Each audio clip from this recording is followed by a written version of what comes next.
Welcome back. A record 40 lakh women devotees are expected to take part in the Pongal festivities in Thiruvananthapuram. Women from Kerala and other adjoining areas arrived in huge numbers to take part in the festival. Now, today's main event would be when women will be cooking a sweet dish and would be making an offering sitting by the roadside around the temple. Last year, an estimated 35 lakh women took part in the event, which entered the Guinness World Records for the maximum participation by women. Police and municipal corporation have already made elaborate security arrangements. Around 3,000 police personnel have also been deployed in 2 phases for security measures during the festivities.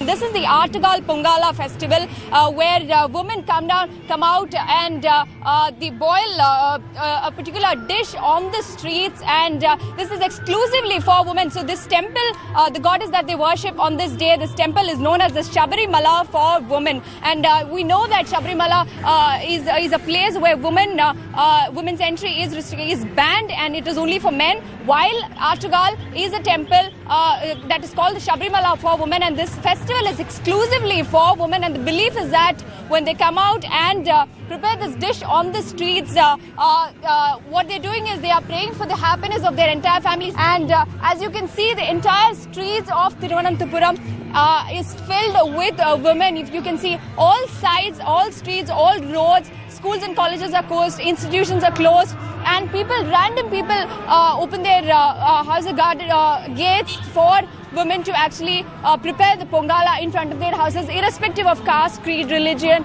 and the social status. So it is important, not just for the religious belief, but for the fact that it brings together close to 3 million women to the streets of Thiruvananthapuram, coming together. It's the spirit that is being celebrated here in Thiruvananthapuram. The Pampore operations, 2 terrorists have now been killed in this ongoing encounter. I want to quickly bring in India Today's Shujaul Haq for more on this.